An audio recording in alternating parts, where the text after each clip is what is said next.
کہ ٹرائل کہاں شروع ہوا۔ دریسناز لطیف کھوسہ نے انسداد دہشت گردی عدالتوں سے ملزمان کی حوالگی کے فیصلے پڑھنا شروع کر دیے۔ لطیف کھوسہ نے کہا کہ انسداد دہشت گردی عدالت سے درخواست کر کے سویلینز کے کیسز فوجی عدالتوں میں منتقل کرنے کا کہا گیا۔ جس نے بھی تنصیبات پر حملہ کیا ان سے میری کوئی ہمدردی نہیں ہے،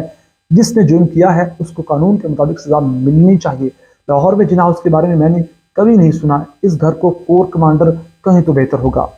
جسٹس عائشہ ملک نے استفسار کیا کہ آپ نے اپنے دستاویزات میں کوئی FIR شامل کی ہے جو ملٹری کورٹس کو بھیجی گئی ہے؟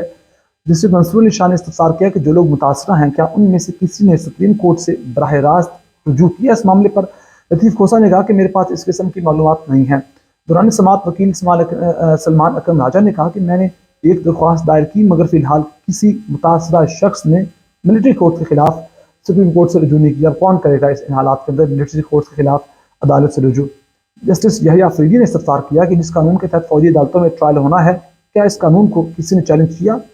جسٹس عائشہ ملک نے استفسار کیا کہ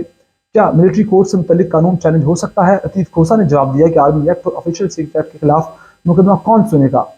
مسئلہ معاملہ اس وقت ایسا ہے کہ اب جو اس وقت اہم ترین ایک اور خبر ہے وہ یہ ہے کہ شہریوں کے ملٹری ٹرائل کا کیس جو ہے اس پر 9 مئی کے بعد گرفتار ہونے والے تمام افراد کا جو ڈیٹا ہے وہ اب جو بینچ کی جانب سے مان لیا گیا ہے۔ 7 رکنی بینچ ہے، 9 رکنی بینچ تھا جسے طارق مسعود اور قاضی فائز عیسیٰ چھوڑ گئے۔ حالانکہ اعتزاز احسن نے کہا تھا کہ جناب آپ اس بینچ میں رہیں گے تو ایک معتبر بینچ بنے گا، یہ جو ایک ڈیمانڈ کی جاتی رہی ہے ماضی میں کہ فل کورٹ بینچ بنے گی، ایک طرح فل کورٹ بینچ تھا، جتنے بھی جج صاحبان سپریم کورٹ کے اویلیبل تھے وہ تمام حاضر ہو گئے، جو نہیں ہو سکے وہ یا چھٹیوں پر تھے یا ملک سے باہر تھے، تو ایک طرح کا فل کورٹ بینچ تھا۔ لیکن اس میں طارق مسعود صاحب اور جسٹس قاضی فائز عیسیٰ نہیں آئے، تو یہ 7 رکنی بینچ ہے۔ تو لطیف کھوسہ نے کہا کہ اب یہ کوئی اعتراض نہ اٹھائے کہ جناب یہ جیسے کہا کہ 2-3 کا فیصلہ، 4-3 کا فیصلہ، ایک پنگا پڑا ہوا تھا، اس طرح کی کوئی بات نہ کرے کہ جناب یہ کوئی 7 ججز کا فیصلہ یا 9 رکنی بینچ کا فیصلہ، تو یہ معاملہ اب کوئی بات اس پر نہ کرے۔ اور جسٹس یحییٰ فریدی نے کہا کہ حقائق نہیں دیں گے تو آگے کیسے چلیں گے۔ جسٹس مظاہر علی اکبر نقوی نے کہا کہ جو تمام مقدمات بنائے گئے ہیں ان کو سننے کا اختیار تو اسداد دہشت گردی عدالت کو پہلے ہی حاصل ہے۔ یہ بات ہوئی، ابھی فی الحال ڈیٹا مانگ لیا گیا ہے، اور اب خواجہ آصف نے کیا کہا وہ بتاؤں گا، لیکن اس سے پہلے یہ ویڈیو دیکھیے۔ جناب ہمارے محترم وزیر اعظم ہیں جو جب اترے فرانس میں شاید پیرس میں، تو ایک ساتھ لیڈی تھی، بارش ہو رہی تھی، انہوں نے چھتری پکڑی، اپنی طرف سے شاید انہوں نے گڈ جیسچر دینے کی کوشش کی، وزیر اعظم نے کہا نہیں جناب ہم اپنا کام خود کرتے ہیں، تو چھتری پکڑ کے لگا دی دوڑ، وہ پیچھے وہ غریب بیچاری وہ اب بارش میں بھیگ رہی ہے، پیچھے پیچھے وہی بھاگ رہی ہے، لیکن وزیر اعظم بالکل ناک کی سیٹ پہ دوڑ لگا رہے ہیں۔ تو اس پر کافی ہوا کہ جناب آپ تھوڑا احترام تو کر لیتے خاتون کا، وہ بارش میں بھیگ رہی ہے، چلو اگر آپ نے چھتری پکڑنی ہی تھی تو آپ اس کے ساتھ آ جاتے، لیکن پروٹوکول بھی ایک کوئی چیز کا نام ہے، اگر چھتری وزیر اعظم پکڑتے خاتون کے ساتھ وہ ایک عجیب معاملہ ہوتا، اور چھتری انہوں نے پکڑ لی اس خاتون سے اور پھر اس سارے معاملے کے اندر دوڑ لگا دی۔ اور اب پھر بہت سی ٹویٹس ہیں کہ جناب آپ ان کو پروٹوکول سکھائیں، وزیر اعظم بن گئے ہیں، یہ کیوں ہو گیا وہ ہو گیا، بہت سی باتیں کی جا رہی ہیں۔ آخر میں جناب خواجہ آصف کی بات کرتے ہیں۔ ایک طرف سماعت ہو رہی تھی اس کیس کی، تو دوسری جانب خواجہ آصف صاحب نے کام اٹھا کر رکھا ہوا تھا، اور خواجہ آصف نے کیا کہا؟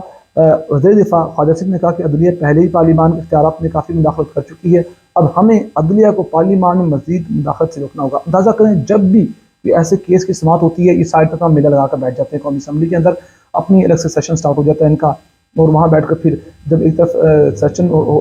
سماعت ہو رہی تھی دوسری جانب یہ الگ سے اپنی بات چیت شروع کر دیتے ہیں۔ آپ کو یاد ہوگا جب ایک دفعہ الیکشن کے کیس پر سماعت شروع ہوئی تو باہر مولانا صاحب اپنے بندے لے کر پہنچ گئے، جلسہ کرنے دھمکیاں لیتے رہے، پھر مریم اور وزیر نے دھمکی دی، تو یہی حالات ہیں اس وقت جو نظر آ رہے ہیں۔ تو خواجہ صاحب کہتے ہیں کہ جن لوگوں نے یہ معاملہ اٹھایا ہے ان کے سیاسی مفادات ہیں، درخواست گزاروں کے اپنی جماعتوں کے ساتھ تحفظات ہیں، اسپیکر صاحب آپ بھی ان کو اچھی طرح جانتے ہیں۔ اور انہوں نے کہا جناب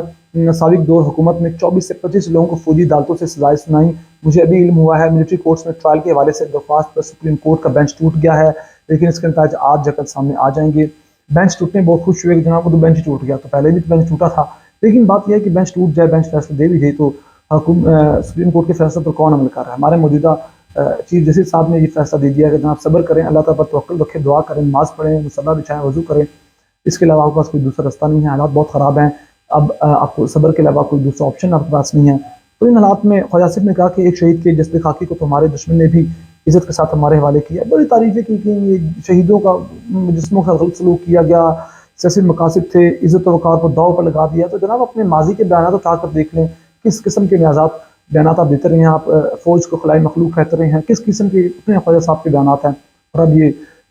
ماشاء اللہ آپ کیا کہیں گے بارے میں۔ یہ ساری معلومات تھیں جو شیئر کی، سارے معاملوں میں آپ کتنی کیا رائے نیچے کمنٹ سیکشن میں آپ اپنی رائے دے سکتے ہیں۔ تو بہت سارا خیال رکھیے گا، ہمیں دعا میں یاد رکھیے گا۔ اللہ کے بعد